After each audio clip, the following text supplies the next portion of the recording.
माननीय योगेश भाऊ, मंचावरील सर्वच मान्यवर आणि समोर बसलेले शिक्षक, पालक आणि विद्यार्थी मित्रमैत्रिणींना नमस्कार.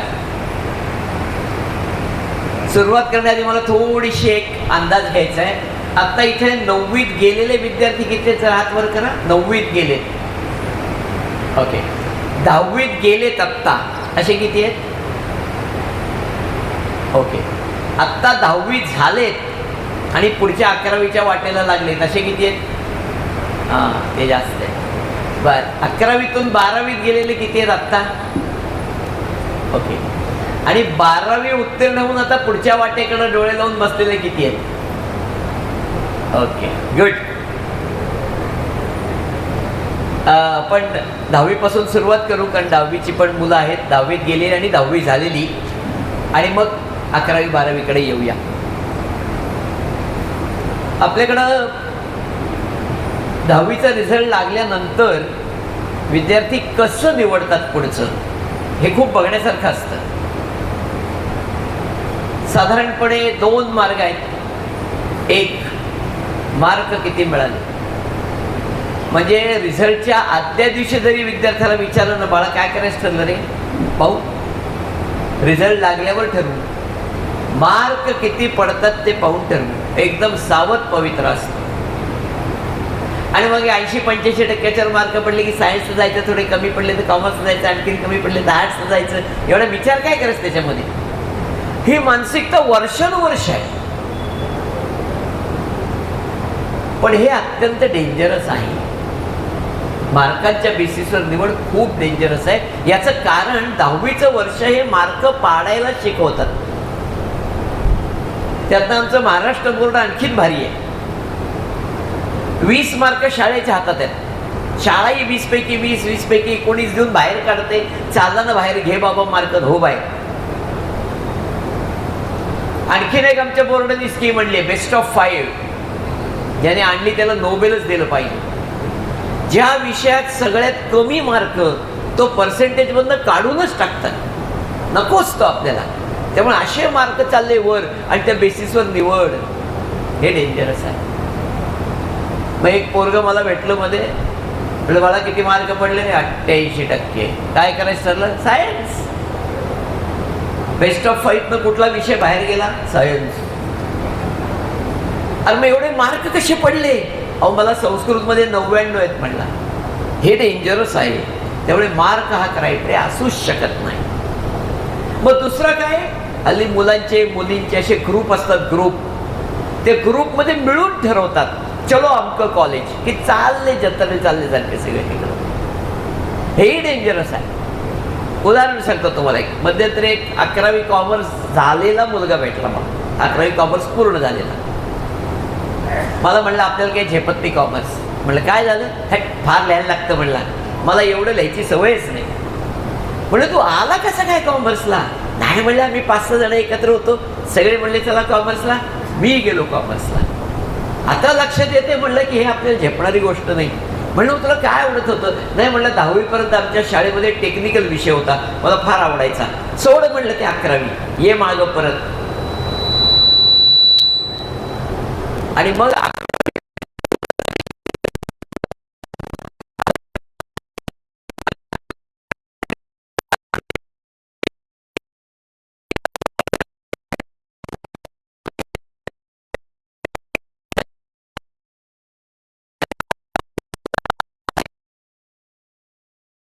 सगळं मला माहिती आहे. पण दुसऱ्या राऊंड, तिसऱ्या राऊंडला सुद्धा तुम्हाला संपूर्ण प्रेफरन्सेस इन्क्लुडिंग ब्रांचही चेंज करण्याचा वाव दिलेला आहे. काय करायचंय? काही करायचं नाही. 10वीचं तुमचं सगळं संपलं की जेवढे विषय 10वीपर्यंत शिकलात, फिजिक्स आहे, केमिस्ट्री आहे, बायोलॉजी, अल्जेब्रा आहे, जॉमेट्री आहे, इतिहास आहे, भूगोल आहे, नागरिकशास्त्र आहे, हिंदी, मराठी, इंग्लिश, हे सगळं एका कागदावर लिहून काढा. 3 कॉलम करा. त्यातल्या पहिल्या कॉलममध्ये खूप आवडलेले, जमलेले, झेपलेले विषय. दुसऱ्या कॉलममध्ये मध्यम आवडलेले, जमलेले, झेपलेले विषय. आणि तिसऱ्या कॉलममध्ये अजिबात न आवडलेले, जमलेले, झेपलेले विषय. हे तुम्ही स्वतः करायचे. 10वी पर्यंत आलेलं एक पोरगं आजपर्यंत असं मला भेटलं नाही ज्याला स्वतःला माहीत नाही आपल्याला काय आवडतंय, जमतंय, झेपतंय आणि काय आवडत नाही, जमत नाही, झेपत नाही. आणि मग तिसऱ्या कॉलममध्ये जे विषय पडतील ना, जे तुम्हाला आवडत नाही, जमत नाही, झेपत नाही, ते पहिले उचला आणि फेकून द्या कायमस्वरूपी आयुष्यभरासाठी. काही फरक नाही पडणार त्याला. अगदी फिजिक्स पडू दे, केमिस्ट्री पडू दे, मॅथमॅटिक्स पडू दे, त्या फेकून. आणि जे पहिल्या कॉलममध्ये विषय पडतील ते माझे असं म्हणून ते कुठल्या ब्रांचला बसतात, ती ब्रांच माझी. अशी जर निवड केली तर कुठेही अडचण येण्याची शक्यता नाही. हल्ली मला पालकांकडे खूप मोठा प्रश्न असतो नेहमीच, काय सर आता कुठल्या फील्डला स्कोप असणार आहे, कुठल्या फील्डला, काय उत्तर देणार याचं? सगळ्याच फील्डला स्कोप आहे, त्या फील्डमध्ये असलेल्या वरच्या 20%साठी. आणि कुठल्याही फील्डमध्ये जा, स्कोप नाहीच आहे खालच्या 20%साठी. त्यामुळे फील्डला स्कोप नसतो, आपण त्या फील्डमध्ये कुठे आहोत त्याच्यावर स्कोप ठरतो. आणि म्हणून जेव्हा तुम्ही तुम्हाला आवडणारे, जमणारे, झेपणारे विषय घेऊन पुढे जाता तेव्हा त्या वरच्या 20% असायची शक्यता सगळ्यात जास्त आहे. त्यामुळे हा एक्झरसाइज नक्की करा. मी तुम्हाला अजून एक उदाहरण सांगतो. एक मध्यंतरी मला 11वी सायन्स झालेला मुलगा आणि पालक माझ्याकडे आले. पालक म्हणले हे चिरंजीव 10वीला 90% मार्क होते, म्हणले सायन्सला घातले, चांगला क्लास लावला, 11वीला 45%. पालक म्हणले बहुतेक वाईट संगत लागलेली दिसते. पालक लगेच कन्क्लुजन काढतात. मी त्या पोराशी बोललो, इकडे म्हणलं काय चाललं तुझं प्रॉब्लेम. हळूच त्यांनी थोड्या वेळ मला सांगितलं, तुम्हाला खरं सांगतो म्हणला मला 10वीपर्यंत फिजिक्स पण कधी कळलं नव्हतं, ते इलेक्ट्रोमॅग्नेटिझम वगैरे मला कळलंच नाही म्हणलं कधी. पण 10वीपर्यंत काही प्रॉब्लेम आला नाही, भोकायचं, पेपरात जाऊन ओकायचं, मार्क मिळतातच. आता म्हणलं फिजिक्स झालं एवढं, मला काहीच कळेना झालंय. का झालंय? त्यांनी जर वेळेवर आत्मपरीक्षण केलं असतं तर त्याला लक्षात आलं असतं की फिजिक्स आपल्याला झेपणारा विषय नाही, त्या भानगडीत पडूच नये. पण दुर्दैवाने हे झालं नाही. आता हे असं मी बऱ्याच ठिकाणी सांगतो. एका शाळेत मला बोलवलं होतं 10वीच्या निरोप समारंभाला. ही काय वेळ आहे का भाषण करायची? पण बोलवलं. मी तर हेच सगळं सांगितलं. एक पोरगं उठून उभं राहिलं, म्हणलं मला शंका आहे. म्हणलं काय शंका आहे बाळा? नाही शंका एवढीच आहे म्हणला, मला कुठलाच विषय आवडत नाही. आता मी काय करणार म्हणला. आणि त्यालाही ऑप्शन आहे, तिथंच मी सुरुवात करणार. 10वीपर्यंतचा एकही विषय तुम्हाला आवडला नाही तरी 10वी नंतर जायची एक वाट उपलब्ध आहे आणि त्याचं नाव आहे ITI. पूर्णपणे टेक्निकल कोर्स आहे, 2-2 वर्षाचे कोर्सेस आहेत त्याच्यात. आणि त्यामुळे त्याच्यामध्ये 10वीपर्यंतच्या कुठल्याच विषयाचा काहीच संबंध नाही. सध्या ते आर्टिफिशियल इंटेलिजन्समुळे लोक फार घाबरली आहेत. नोकऱ्या जातील, सगळीकडं वातावरण डेंजर. ते एक बिल गेट्स नावाचे सद्गृहस्थ आहेत अमेरिकेतले, त्यांना एकाने विचारलं, म्हणलं ते नोकऱ्या जातील फार चालले. म्हणलं कुठल्या फील्डमधल्या नोकऱ्या जाणार नाहीत तेवढं सांगा. तेवढे आहे ना म्हणले. कशात? प्लंबिंग मधल्या नोकऱ्या जाणार नाहीत म्हणले. म्हणजे काय हो, टेक्निकल फील्ड, हाताने काम करायचं फील्ड जे आहे ना, तुमचं कौशल्य आहे, स्किल आहे, त्याला मरण नाही. म्हणजे कितीही AI येऊ द्या हो, पण इथले झुंबर बसवायला AI काही नाही करू शकत, त्याला माणूस लागतो ते बसवायला. आणि त्यामुळे ITI मध्ये सगळे टेक्निकल कोर्सेस आहेत. आता ऍडमिशन प्रोसेस ऑलरेडी सुरू आहे त्याची. आणि मग ITI झाला म्हणजे शिक्षण संपलं, काय करणार आपण पुढं? असं नाहीच आहे. ITI झालेल्या माणसाला डिप्लोमा इंजिनिअरिंग करता येतं, डिप्लोमा इंजिनिअरिंग केलेल्या माणसाला डिग्री इंजिनिअरिंग करता येतं. म्हणजे ITI झाला म्हणजे शिक्षण संपलं, डोक्यातनं काढा. अजून एक, ITI झाला म्हणजे काय लगेच प्रायव्हेट इंडस्ट्रीत जॉब मिळतो असं नाही, कारण आपल्याकडे चाकणला खूप मोठी इंडस्ट्री. पण त्याच्या बरोबरीने गव्हर्नमेंट, सेमी गव्हर्नमेंटमध्ये पण जॉब आहे. म्हणजे अगदी MSCB पासून ते ST महामंडळापर्यंत आणि दारुगोळा कारखान्यांपासून रेल्वेपर्यंत सगळीकडे ITI घेतात. दुसरं ऑप्शन, 12वीला आपल्याकडे अजून एक 11वी 12वीला ऑप्शन आहे, त्याचं नाव आहे 12वी व्होकेशनल MCVC किमान कौशल्य अभ्यासक्रम. काय सोय केली आहे सरकारने? ते म्हणजे आर्ट्स कॉमर्स सायन्स मला नाही आवडत तर नका करू, फक्त इंग्लिश आणि मराठी 2 विषय घ्या 12वीला बोर्डाचे, आणि बाकीचे 5 विषय एखादं ट्रेड किंवा टेक्निकचे घ्या.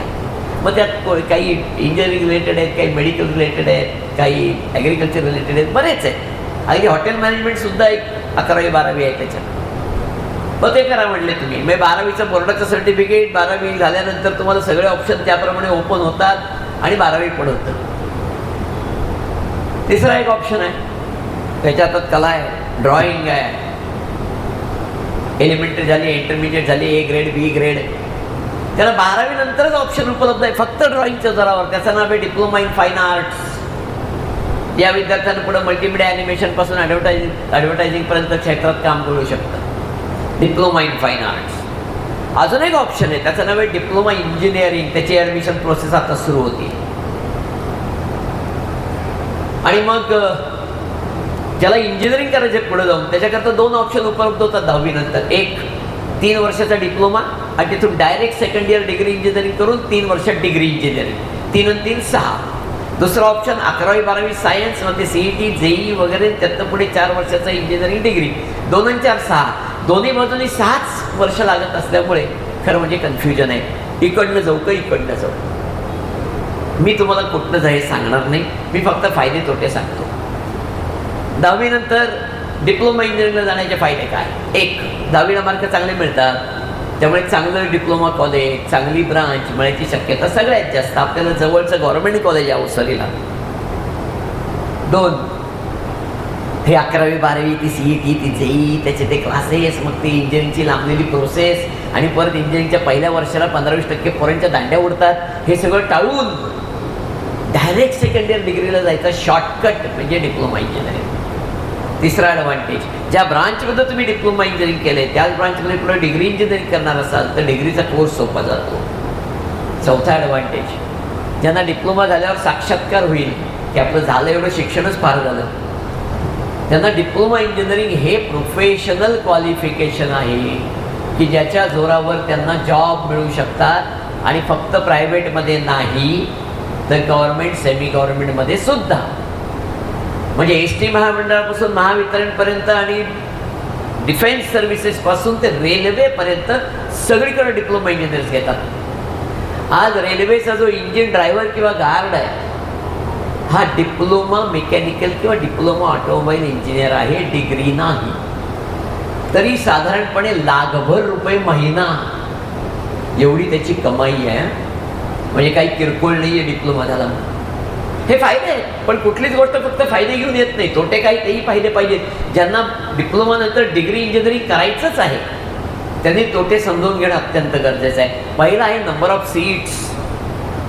तुम्हाला 12वी नंतर कॉलेज ऑफ इंजिनिअरिंग पुणेमध्ये जर 100 सीट अवेलेबल असतील इलेक्ट्रॉनिक्स इंजिनिअरिंगच्या, तर डिप्लोमातनं डायरेक्ट सेकंड इयरला जाताना फक्त 10 असतात. 10 110 सीट्स. 2, इथं 12वी नंतर पोरं, आता इथं आहेतच 12वीचे लोक, 12वी नंतर कळत नाही हो पोराला मेकॅनिकल इंजिनिअरिंग घेऊ का, इलेक्ट्रिकल घेऊ का, इलेक्ट्रॉनिक्स घेऊ का, कॉम्प्युटर.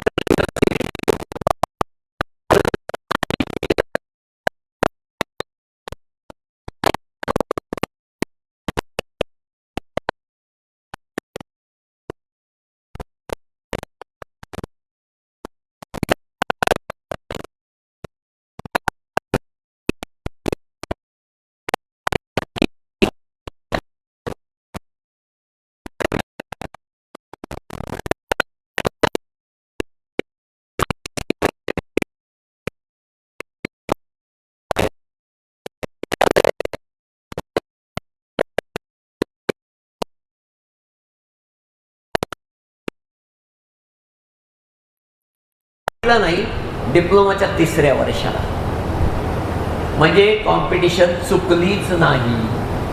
त्यामुळे दोन्ही सांगितले, निर्णय तुम्हीच घ्यायचा आहे, तो काही मिळू नाही शकत. आणि मग हे सगळं झालं, खाली काय उरतं? Arts commerce science. आणि तरीही इथे थोडा पेरेंट्सचा रोल एक महत्त्वाचा असतो.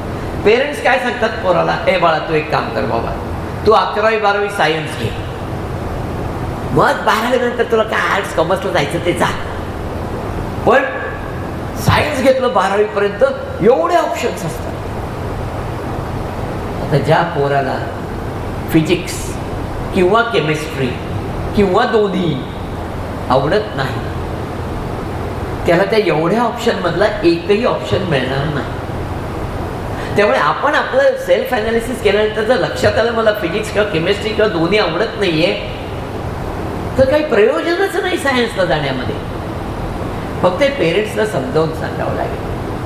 आता त्यांचं काही चूक नाही हो, त्यांच्या वेळेत ते अजूनही आहेत. त्यांना असं वाटतं आर्ट्स कॉमर्समधनं पुढे गेलं म्हणजे फक्त भिंतीवर लावायच्या डिग्र्या तयार होतात, खाली काही निघत नाही.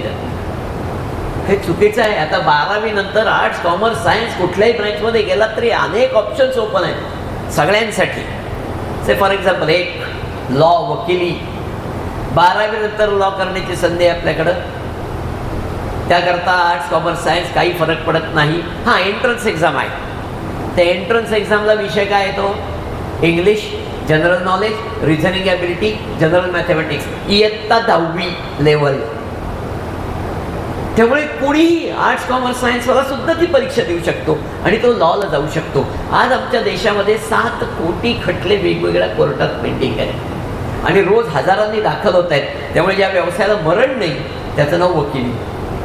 आणि मग जर लॉला तुम्हाला जायचं असेल तर एंट्रन्स दिल्यानंतर तुम्हाला 5 वर्षाचा लॉचा कोर्स करून तुम्ही स्वतःच्या पायावर उभं राहू शकता. हां, हा व्यवसाय आहे, नोकरीचं प्रमाण कमीच आहे आणि त्यामुळे तासाला 1 लाख रुपयापासून ते वर्षाला 1 लाख रुपयापर्यंत कमावणारे वकील आहेत, ज्याच्या त्याच्या कुवतीप्रमाणे. 2, कधी टी व्ही लावा, चॅनेल सर्फ करा, कुठल्या ना कुठल्या चॅनेलवर कुणी ना कुणीतरी स्वयंपाक करताना दिसतोच. Master chef, hotel management, hospitality management, culinary art, सगळे एकमेकाचे भाऊ बहीण आहेत. पण ह्याच्यात जर जायचं असेल तर तिथेही आर्ट्स कॉमर्स सायन्स कोणीही जाऊ शकतं. नॅशनल लेवलची जी 80-85 कॉलेज आहेत त्याच्या ॲडमिशनसाठी नॅशनल लेवलची वेगळी एंट्रन्स आहे. विषय काय? English, general knowledge, reasoning ability, general mathematics. जे लॉला होते तेच विषय इथं आहेत. ते नाही झालं तर काही प्रॉब्लेम नाही. राज्यातली सुद्धा 15-20 कॉलेज आहेत ज्याच्यासाठी परत राज्याची वेगळी CET आहे, त्यालाही विषय हेच आहेत: English, general knowledge, reasoning ability, general mathematics. त्याच्या जोरावर तुम्हाला राज्यातल्या हॉटेल मॅनेजमेंट कॉलेजच्या डिग्रीला प्रवेश मिळू शकतो.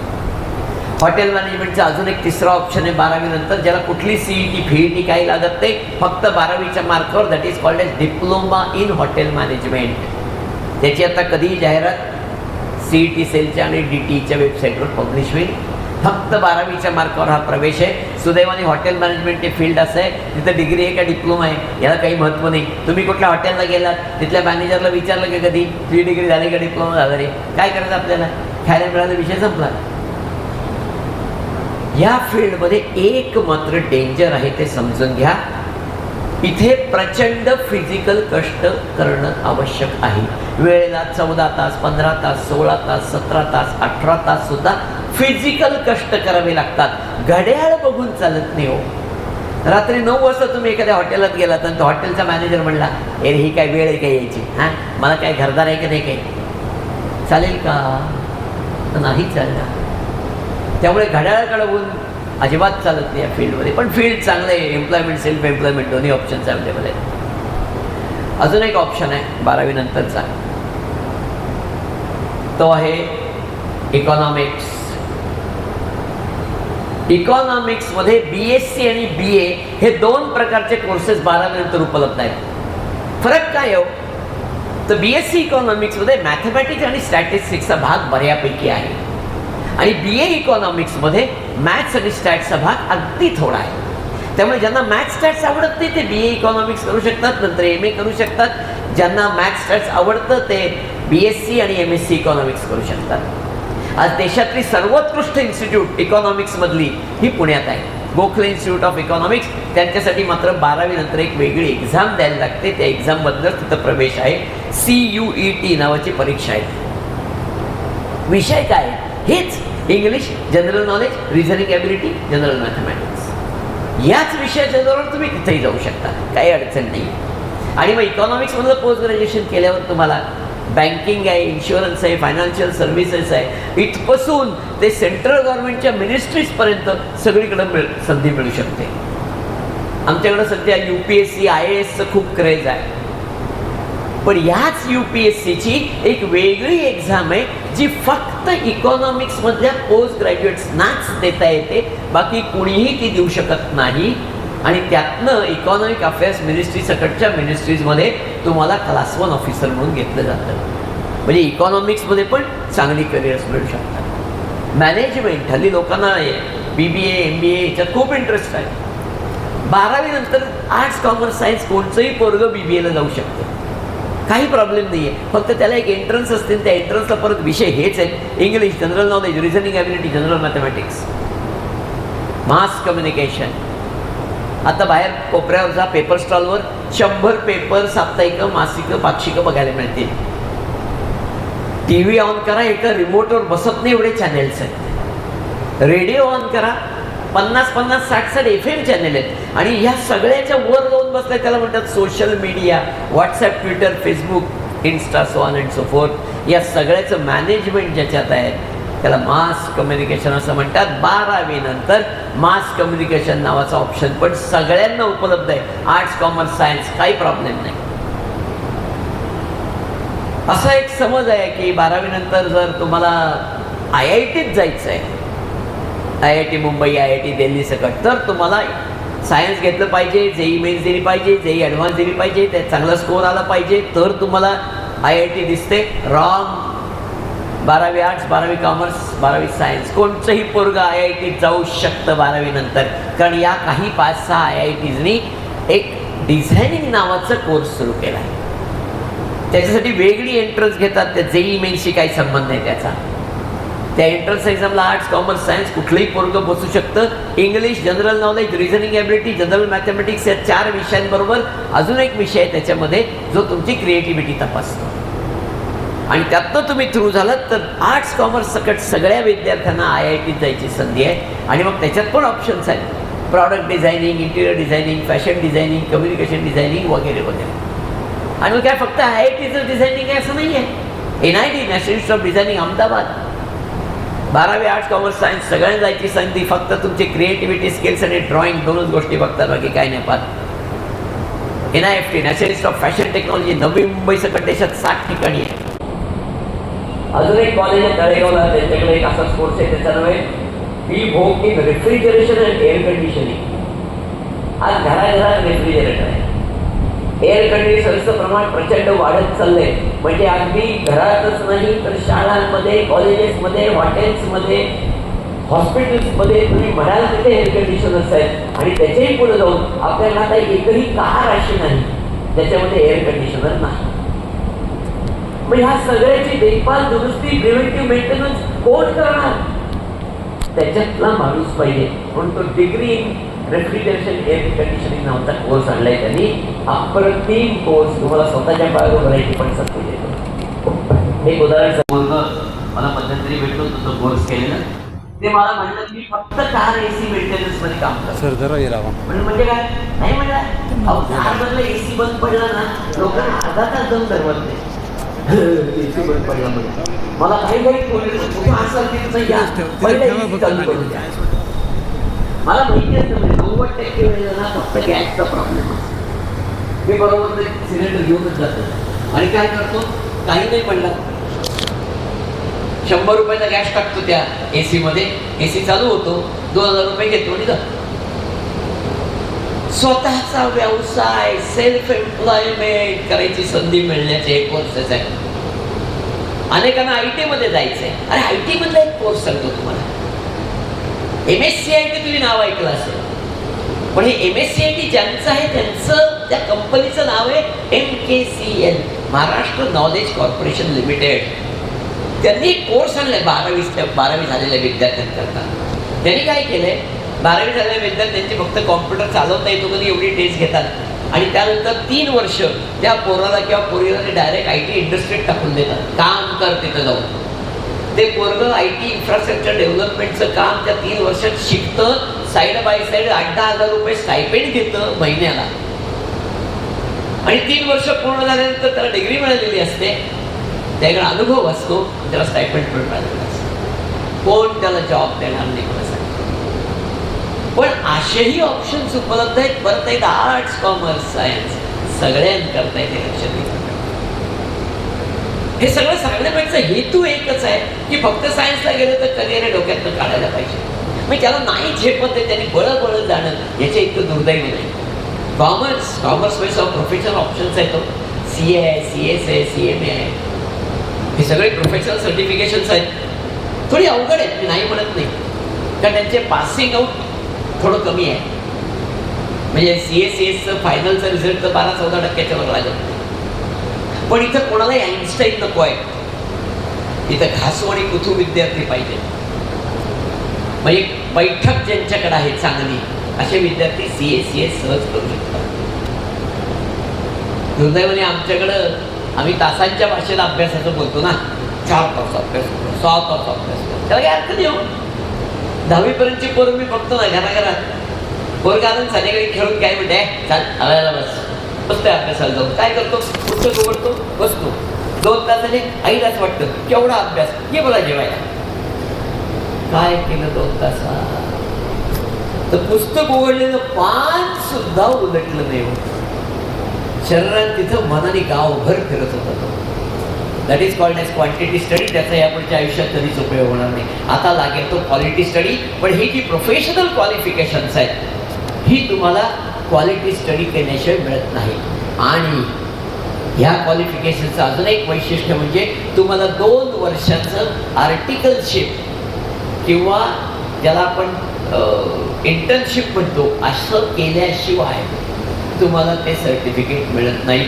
म्हणूनच CA किंवा CS किंवा CMA झालेलं पोरगं जेव्हा बाहेर पडतो सर्टिफिकेशन घेऊन, त्यावेळेला त्याला जॉबच्या संधी मिळतातच, पण त्याबरोबर त्याला स्वतःचं सुरू करण्याचा अधिकार असतो, कारण त्याकडे 2 वर्षाचा अनुभव असतो. तेव्हा कुठंतरी याही गोष्टी आम्हाला करता येऊ शकतात, हे लक्षात घ्या. आणि मग कमिंग टू सायन्स. कदाचित तेव्हा बऱ्याच लोकांचा समज झाला असेल माझं सायन्सचं काहीतरी वाकडं असावं. तसं काही नाही हो. मगाशी त्यांनी सांगितलं तसंच आहे. मी पण सायन्सवाला आहे, इंजिनियर आहे, COEP. तर तेव्हा दुसरं काही नव्हतं म्हणून COEP. फार ग्रेट काही नाही त्याच्यात. पण मी 25 वर्ष करिअर काउन्सिलिंग करतोय, त्यात मला अनुभव मला तुमच्याशी शेअर करायचे होते म्हणून हे सगळं सांगितलं. सायन्समधनं काय मिळतं हे मगाशी सांगितलेले सगळे ऑप्शन सायन्समधनं पण मिळतात, हे लक्षात घ्या पहिले. आणि 11 ऑप्शन्स असे आहेत जे फक्त सायन्समधनं मिळतात. काय काय?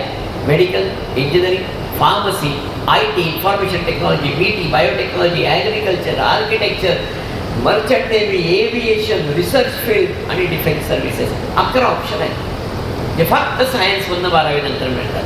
पण सगळ्यांना सगळे मिळणार नाही, कारण 11वीलाच तुम्हाला विषयांची निवड करायची आणि प्रत्येकाच्या विषयाचे ऑप्शनच वेगळे आहेत. फॉर एक्झाम्पल तुम्हाला इंजिनिअरिंग करायचे, आर्किटेक्चर करायचे, मर्चंट नेव्हीत जायचे, एव्हिएशनमध्ये जायचे, तर तुम्हाला PCM घेतल्याशिवाय पर्याय नाही. तुम्हाला हेल्थ सायन्स किंवा मेडिकलमध्ये जायचंय, PCB घेतल्याशिवाय पर्याय नाही.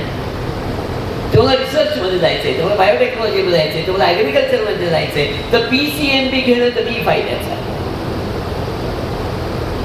तुम्हाला फार्मसीमध्ये जायचंय, PCB पण चालतं, PCM पण चालतं, काहीच प्रॉब्लेम नाही आहे, कारण त्यांना दोन्हीही फरक पडत नाही. खरं म्हणजे फार्मसी P पण महत्त्वाचा नाही, M पण महत्त्वाचा नाही, B पण महत्त्वाचा नाही, फक्त C महत्त्वाचा आहे. C म्हणजे केमिस्ट्री. फार्मसी म्हणजे केमिस्ट्री आणि केमिस्ट्री.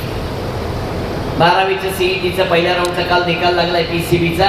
त्या मुलांना फार्मसीला ॲडमिशन अवेलेबल आहे, पण PCM वालेला पण मिळणार आहे फार्मसीला. फार्मसीमध्ये हाच चकना बायोलॉजी लागतंच असं नाही.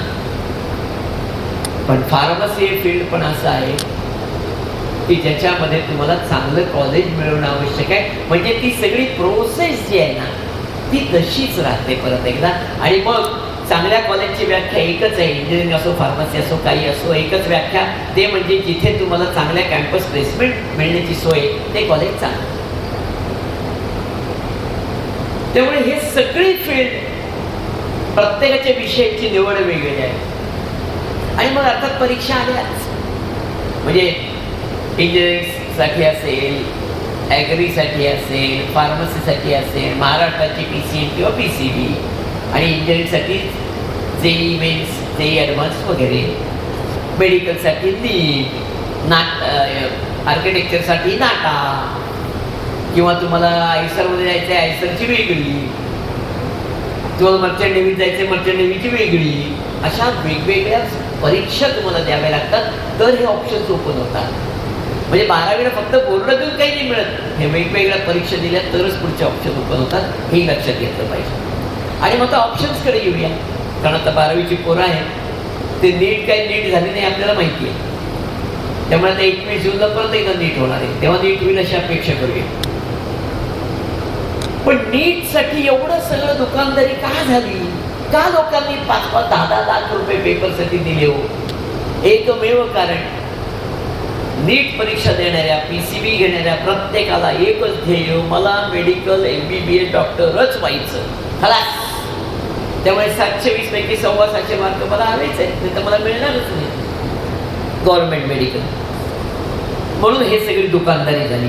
पण अरे ह्या नीटमधनं अनेक ऑप्शन्स आहेत, आणि नीटच्या कमी स्कोअरला ते मिळू शकतात. Say for example BAMS Ayurvedic, BHMS homeopathy.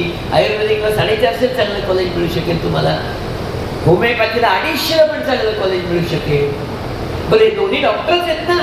आता करोना काळात सगळ्यांनी सकाळ संध्याकाळ काढे प्यायले की नाही? काय होतं ते? आयुर्वेदिकच होते ना. ते गोळ्या खाल्ल्या ना सगळ्यांनी होमिओपॅथीच्या. होमिओपॅथी डॉक्टरच आहेत दोन्ही. आणि आता लोकांचं एक मत बदलत चाललंय, रोग झाल्यावर औषध नाही, आता रोग होऊ नये म्हणून काय करता येईल, आणि तिथे आयुर्वेद आणि होमिओपॅथी चांगलं काम करू शकतात. अजून एक डॉक्टरचा कोर्स आहे, इंग्लिश नाव आहे त्याचं व्हेटरनरी सायन्स. मराठीतलं नाव जरा गडबडीचं आहे, त्याला मराठीत जनावरांचा डॉक्टर म्हणतात. मग आमची पुरवठा आपल्याला माणसांचं डॉक्टर व्हायचं. अरे पण आज जनावरांच्या डॉक्टरला जेवढा करिअरचा स्कोप आहे ना, तेवढा सुद्धा माणसांच्या डॉक्टरला नाही. एक तर गव्हर्नमेंट कॉलेज आहेत, सगळी 7 गव्हर्नमेंट कॉलेज आहेत, आणि आता ह्या किंवा पुढल्या वर्षीपासून 4 प्रायव्हेट पण सुरू होत आहेत. प्रायव्हेटबद्दल नको बोलायला, कारण त्या बिया गडबड असते सगळी. पण गव्हर्नमेंट कॉलेज आहेत, आणि फक्त नीट परीक्षा NEET नीटच्या मार्कावरच प्रवेश आहे. अहो पण त्या ॲग्रिकल्चर, अर्थात ते गव्हर्नमेंट कॉलेजच्या फी अत्यंत कमी आहेत, आणि व्हेटरनरी सायन्स झालेल्या मुलाला फार्मास्युटिकल इंडस्ट्रीमध्ये चान्स आहे, त्याला पोल्ट्री इंडस्ट्रीमध्ये चान्स आहे, त्याला डेअरी इंडस्ट्रीमध्ये चान्स आहे, त्याला सरकारचं एक मोठं डिपार्टमेंट आहे ॲनिमल हजबंडरी, तिथंच जाण्याचा चान्स आहे. त्याला इव्हन बँका आणि इन्शुरन्स कंपन्या घेतात व्हेटरनरी डॉक्टरला, कारण जेव्हा बँकेला एखाद्या पोल्ट्रीला किंवा डेअरीला कर्ज द्यायची वेळ येते, तेव्हा त्या कर्जाचं बेसिकली देण्यालायक ती पोल्ट्री किंवा डेअरी आहे का नाही, तिथल्या जनावरांचं हेल्थ स्टेटस काय आहे, हे बँकेचं मॅनेजर बघू शकत नाही, त्याला त्यातलं काही कळत नाही. त्यामुळे त्याच्याकरता त्यांना व्हेटरनरी डॉक्टर लागतो. म्हणजे एवढे ऑप्शन्स आहेत व्हेटरनरी फील्डमध्ये, आणि त्या मानाने कमी स्कोअरला नीटच्या साधारण 400-450च्या स्कोअरला तुम्हाला व्हेटरनरीला ॲडमिशन मिळू शकेल. मुलींना 5-50 मार्क कमीलाच मिळू शकते, कारण 30% जागा मुलींसाठी आहेत, आणि मुलींचं प्रमाण व्हेटरनरी जाण्याचं आजही दुर्दैवाने कमी. त्याच्यानंतरचा ऑप्शन आहे ॲग्रिकल्चर. आपण आत्ता इथे ज्या भागात आहोत तिथं ॲग्रिकल्चरचं महत्त्व प्रचंड आहे. PCB, PCM किंवा PCMB कुठलेही CET चालतात, कारण काही कोर्सेस PCM वर मिळतात ॲग्रीचे, काही PCB वर मिळतात, काही PCMB वर मिळतात. आणि मग स्वतःची शेती असेल तरच ॲग्रीला जावं वगैरे जुनं झालं सगळं. आता त्यातलं काही राहिलेलं नाही आहे. अहो असे अनेक कोर्सेस आहेत ॲग्रीचे, तुमची शेती किती असायची गरज नाही. से फॉर एक्झाम्पल ॲग्रिकल्चरल बायोटेक्नॉलॉजी, कशाला लागते शेती? फूड टेक्नॉलॉजी, कशाला शेती लागते? तुमची एवढ्या इंडस्ट्री शिरल्यात त्या फूड टेक्नॉलॉजीमध्ये. खूप ऑप्शन्स, खूप. नॉर्मल ॲग्रिकल्चरपेक्षा आता बाकीचेच ऑप्शन जास्त झाले, फिशरीजपासूनचे सगळे मिळू शकतं तुम्हाला. फक्त महाराष्ट्राची PCB किंवा PCMची CET, बाकी काही लागत नाही त्याला. त्यानंतरचा ऑप्शन आहे आर्किटेक्चर. हाही व्यवसाय आहे, वकिलीसारखा हाही व्यवसाय आहे, लक्षात ठेवा. आणि मग त्याकरता एक वेगळी एंट्रन्स एक्झाम आहे, त्याचं नाव आहे नाटा. त्याला एक ड्रॉइंगचं पेपर आहे, त्यामुळे ड्रॉइंग चांगलं लागतंच आर्किटेक्चर. पण आर्किटेक्चरला ऍडमिशन घेतली तर 5 वर्षाचा रिगरस कोर्स आहे आणि आर्किटेक्चर हे परत वकिलीसारखंच व्यवसाय आहे, नोकरीची संधी कमीच. तुमचं स्किल तुमचा पैसा. त्यानंतरचा ऑप्शन आहे खूप चांगला असून दुर्लक्षित, तो म्हणजे डिफेन्स सर्व्हिसेस. 12वी नंतर मुलींकरता 3 आणि मुलांकरता 4 संधी डिफेन्समध्ये जाण्याच्या आहेत ऑफिसर होण्यासाठी. एक कॉमन पहिले बोलू, एक AFMC arm forces medical college. अख्ख्या देशामध्ये एकच मेडिकल कॉलेज आहे जे आर्म फोर्सेसचं आहे आणि जे फुकट आहे. 110 मुलं आणि 40 मुली दरवर्षी तिथे ऍडमिशन मिळवतात. NEET नीटच्याच मार्कावर प्रवेश आहे, दुसरी कुठली परीक्षा नाही. पण 100% फ्री एज्युकेशन. त्यानंतर तुम्हाला 15 वर्ष अर्थातच बॉन्ड द्यावा लागतो. 15 वर्ष तुम्ही डिफेन्स हॉस्पिटलमध्ये काम कराल आणि खचून सॅलरी आहे त्याची. दुसरा ऑप्शन आहे NDA नॅशनल डिफेन्स अकॅडमी, राष्ट्रीय संरक्षण प्रबोधिनी, खडकवासला. दर 6 महिन्याला यांची एंट्रन्स एक्झाम होते. इंग्लिश, जनरल नॉलेज आणि मॅथमॅटिक्स 3 विषयाची परीक्षा आहे. आणि त्यातनं तुम्ही थ्रू झालात की तुमचा इंटरव्ह्यू होतो. त्या इंटरव्ह्यूला म्हणतात SSB interview, service selection board interview. हा मात्र जरा ट्रिकी आहे, हा 5 दिवस चालतो. त्यातनं थ्रू झालात तर तुमची मेडिकलून तुम्हाला NDAला प्रवेश आहे. NDAला प्रवेश तुम्हाला मिळाल्यानंतर अख्खं एज्युकेशन फ्री आहे, राहणं जेवण खाणं सकाट. 3 वर्षात डिग्री आहे. डिग्री मिळाल्यानंतर तुम्हाला आर्मी, नेव्ही, एअरफोर्समध्ये ॲब्सॉर्ब केलं जातं ॲज अ ऑफिसर. दर 6 महिन्याला 370 मुलं आणि 30 मुली आज जात आहेत. तिसरा ऑप्शन आहे इंजिनिअरिंगचा. इंडियन नेव्हीचं स्वतःचं कॉलेज आहे केरळामध्ये. त्याच्यामध्ये प्रवेश मिळण्याकरता क्रायटेरिया काय आहे? 12वीला बोर्डाला 70% मार्क फिजिक्स, केमिस्ट्री, मॅथ्समध्ये ॲग्रिगेट पाहिजे. तर फॉर्म भरता येतो आणि त्यानंतर ज्या मुलं जेई मेन्स दिलेली असली तरच उपयोग आहे, कारण जेई मेन्सच्या मार्कावर शॉर्टलिस्टिंग आहे. आणि मग शॉर्टलिस्टेड कॅन्डिडेटचा तो 5 दिवसाचा SSB इंटरव्ह्यू, तो इंटरव्ह्यू थ्रू झाला की मग तुम्हाला कॉलेजमध्ये ॲडमिशन. 4 वर्षाचं रितसर इंजिनिअरिंग आणि ते पूर्ण झाल्यानंतर तुम्हाला साधारणपणे 18 लाख रुपये वर्षाला एवढ्या पॅकेजवर सरकार नोकरी देतं. एवढं पॅकेज टाटा मोटर्सपासून ते इन्फोसिसपर्यंत कोणीही देत नाही. इथे साधारण दरवर्षी 50 मुलं आणि 10 मुली आत घेतल्या जातात. आणि चौथा ऑप्शन फक्त मुलांकरता आहे, ते आर्मीचं इंजिनिअरिंग कॉलेज आहे. त्याला CME college of military engineering असं म्हणतात. 3 कॉलेज आहेत. एक पुण्याला आहे दापोलीला, दुसरं कॉलेज आहे महू मध्य प्रदेश आणि तिसरं कॉलेज आहे सिकंदराबाद. इथे प्रवेश मिळवण्याची अट आहे 60% marks in PCM in board exam. तर तुम्ही अर्ज करू शकता. आणि मग जेई मेन्स दिलेली असली पाहिजे, कारण आलेल्या अर्जांचं जेई मेन्सच्या मार्कावर शॉर्टलिस्टिंग आणि शॉर्टलिस्टेड कॅन्डिडेट्सला मगाशी सांगितलं तो 5 दिवसाचा SSB इंटरव्ह्यू. त्यातनं थ्रू झाला तर त्या कॉलेजमध्ये तुम्हाला प्रवेश मिळतो. राहणं जेवण खाणं सकट सगळं फ्री आहे. ते झाल्यानंतर इंडियन आर्मीमध्ये तुम्हाला ॲब्सॉर्ब केलं जातं as officer engineer. Package 18 lakh. काय गंमत आहे हो. AFMC पुणे जिल्ह्यात, NDA पुणे जिल्ह्यात, CME पुणे जिल्ह्यात. पण पुणे जिल्हा तिथं नाहीच आहे.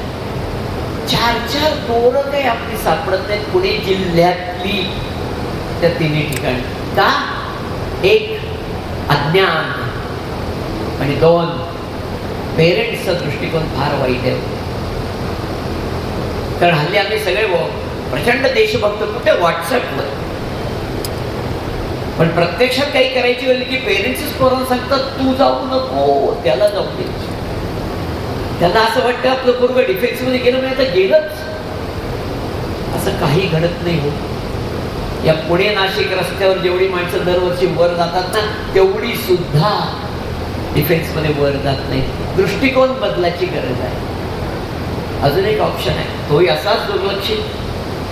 आज भारत जगात 1 नंबरवर आहे. कशात? लोकसंख्या 143 कोटी. आम्ही चीनला पण मागं टाकलंय.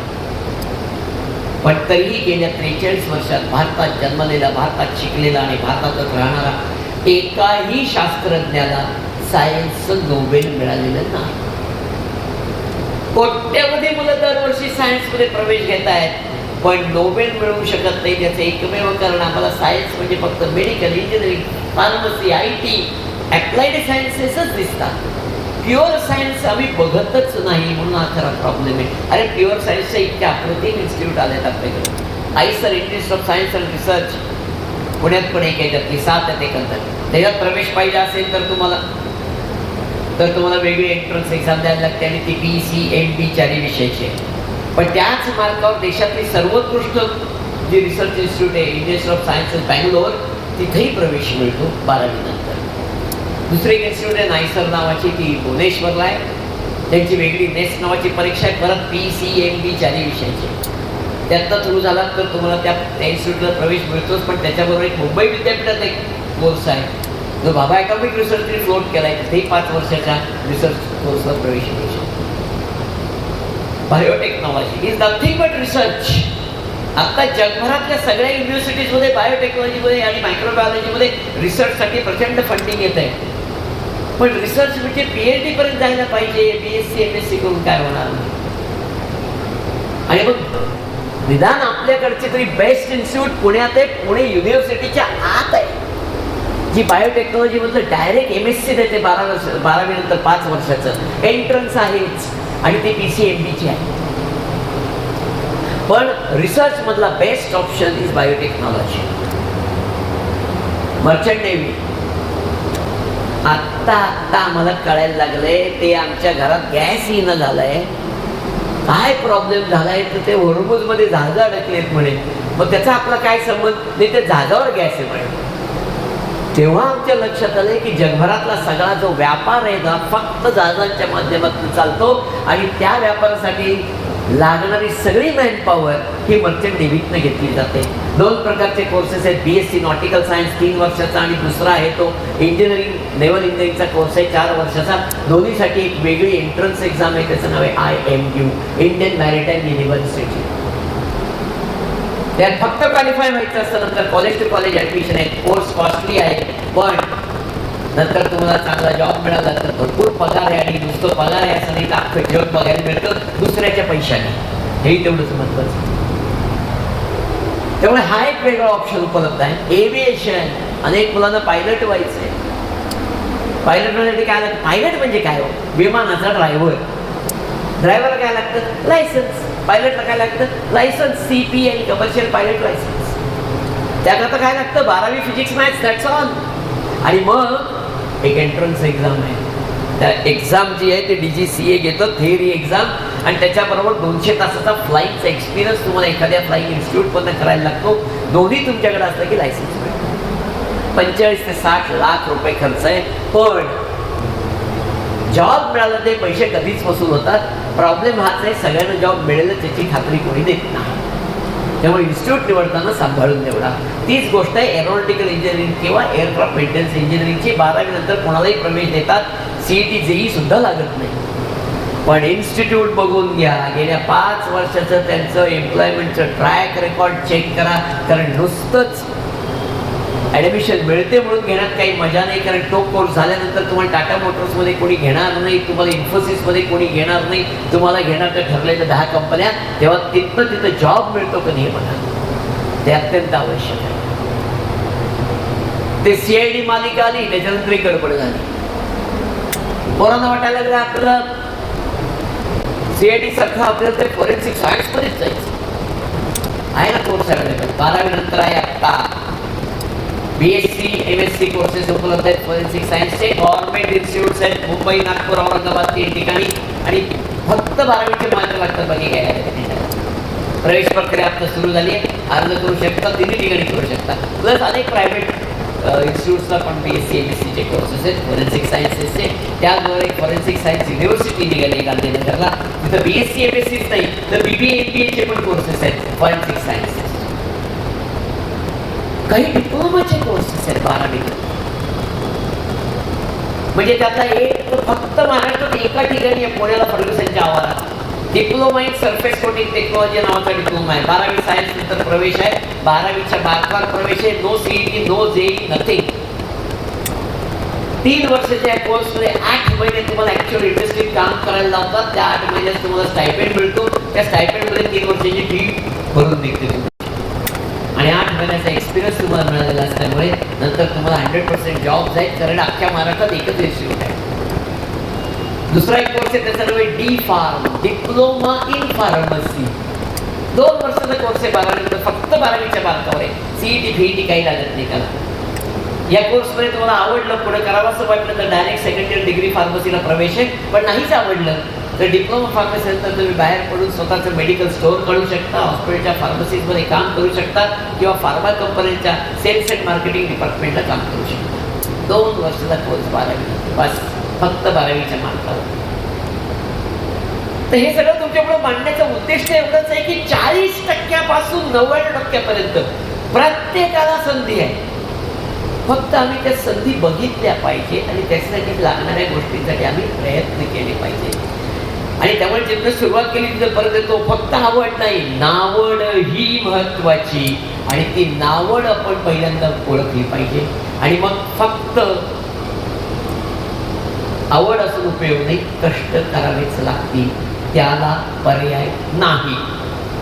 त्यामुळे जर तुम्ही चांगले कष्ट करायला तयार असाल तर हे सगळेच ऑप्शन्स तुम्हाला मिळतील. एक फक्त ऑप्शन मी मुद्दाम मागे ठेवला होता, कारण त्यातला थोडा भाग मी सांगणार आहे, उरलेलं सगळं नंतर शेटेसला सांगणार आहे. तो तुमच्यासाठी महत्त्वाचा आहे, तो म्हणजे इंजिनिअरिंग. इंजिनिअरिंगचं पहिलं महत्त्वाचं ब्रांच निवड कशी करायची. कोअर ब्रांचेसमध्ये जायचं असेल, मेकॅनिकल, इलेक्ट्रिकल, इलेक्ट्रॉनिक्स, सिव्हिल याच्यामध्ये जायचं असेल तर तुमचं 12वीपर्यंतचं फिजिक्स तुम्हाला मदत करेल कुठली ब्रांच निवडायची ठरवायला. याचं कारण असं आहे की या सगळ्याच कोअर ब्रांचेसमध्ये पुढची 4 वर्ष 70% फिजिक्स आणि 30% मॅथ्स. आणि मग तुम्ही जे 12वीपर्यंत फिजिक्स शिकला त्याच्यामध्ये 3 भाग शिकलाय, एक मेकॅनिक्सचा भाग, दुसरा इलेक्ट्रॉनिक्सचा भाग आणि तिसरा इलेक्ट्रिकलचा भाग. ह्या तिन्हीतलं काय आवडलं जास्ती त्याप्रमाणे ब्रांच निवडायचे. मेकॅनिक्सचा भाग जास्ती आवडला असेल तर मेकॅनिकल इंजिनिअरिंग किंवा ऑटोमोबाईल इंजिनिअरिंग किंवा प्रिंटिंग टेक्नॉलॉजी किंवा सिव्हिल इंजिनिअरिंग हे तुमच्यासाठी चांगलं. तुम्हाला समजा इलेक्ट्रॉनिक्सचा भाग जास्ती आवडला असेल तर electronics engineering, ENTC engineering, instrumentation engineering हे तुमच्यासाठी चांगले. तुम्हाला इलेक्ट्रिकलचा भाग जास्ती आवडला असेल तर इलेक्ट्रिकल इंजिनिअरिंग किंवा पॉवर इंजिनिअरिंग हे तुमच्यासाठी चांगले. थंबरूल आहे त्याप्रमाणे ब्रँचची निवड करायची. मी अजून एक तुम्हाला रिक्वेस्ट करणार आहे, ब्रँचची निवड करताना प्लीज या ब्रँचमधनं गेल्या 2-4 वर्षात जी बाहेर पडली आहेत पोरं त्याच्यात निदान एका दोघांशी बोला. 2 फायदे, एक तर त्यालाही बरं वाटतं तर त्याही कोणीच बोललेलं नसतं, तोही कधी कोणाशी बोललेलं नसतं. आणि दुसरं तुम्हाला हॉर्सेस माउथमधनं त्या फील्डमधली परिस्थिती कळेल. आणि दुसरं ज्या कुठल्या कॉलेजात तुम्हाला जायच्या डोळ्यासमोर आहे त्या कॉलेजमध्ये फिजिकली व्हिजिट करा. अरे 1-2 हजार रुपयाचा ड्रेस घ्यायला जाते, 4 दुकानं पालथी घालताय राव. 4 वर्ष ज्या कॉलेजमध्ये जायचे ते कॉलेजही बघत नाही, जागेवर बसतात, फॉर्म भरतात. जा त्या कॉलेजला, बघा जाऊन कुठलं डिपार्टमेंट तुम्हाला आवडते ते, त्या प्रोफेसरशी बोला, तिथल्या विद्यार्थ्यांशी बोला. आपले विद्यार्थी नेहमी खरं बोलतात, लक्षात ठेवा. त्यामुळे खरी परिस्थिती तुम्हाला कळेल. त्यामुळे इंजिनिअरिंगची ब्रांच असो, कॉलेज असो, निवडताना ह्या गोष्टी अत्यंत महत्त्वाच्या आहेत. आणि अजून एक गोष्ट त्याबद्दल सांगणार आहे की आमचे जे समज आहेत, इंजिनिअरिंग म्हणजे mechanical, electrical, electronics, computer, IT, civil, bus that's all असं नाहीच आहे. 70 प्रकारच्या ब्रांचेस आहेत इंजिनिअरिंगमध्ये, 70. आणि त्यातल्या काही ब्रांचेस एकेका कॉलेजात आहेत. Say for example printing technology, printing and packaging technology एकच college BVG Pune. Environmental engineering एकच college KIT Kolhapur. Petroleum engineering एकच कॉलेज MIT पुणे, वगैरे वगैरे वगैरे. सो आम्हाला ब्रांच निवडताना सुद्धा या सगळ्या गोष्टींचा कुठंतरी विचार करावा लागेल आणि मगच ती ब्रांच निवडायला लागेल. आता यातला सगळ्यात महत्त्वाचा विषय आहे तो म्हणजे ही सगळी ॲडमिशन प्रोसेस आणि त्याच्यामध्ये आपल्याला चांगलं कॉलेज कमीत कमी पैशात कसं मिळवता येईल याबद्दल शेटे सर आपल्याशी बोलणार आहेत. त्यामुळे मी आता माईक त्यांच्याकडे हँडओव्हर करणार आहे. एकच मिनिट फक्त जाता आता एक गोष्ट तुमच्यासाठी सांगणार आहे. मी जे तुमच्यासाठी सगळं बोललो ते मी माझ्या एका पुस्तकात कव्हर केले. त्याचं नाव आहे 10वी 12वी नंतरची शाखा निवड. हे पुस्तक बाजारात नाही, याच्यात ते 39व्या आवृत्ती आहे. ते फक्त माझ्याकडे उपलब्ध असतं. मी आता माझ्याजवळ काही थोड्या कॉपीज आणल्या आहेत. कार्यक्रम संपल्यानंतर ज्यांना हवं असेल ते मला भेटू शकतात. परत एकदा सगळ्यांना मनपूर्वक नमस्कार आणि परत एकदा आयोजकांचे आणि आपले मनापासून आभार मानतो. Thank you very much.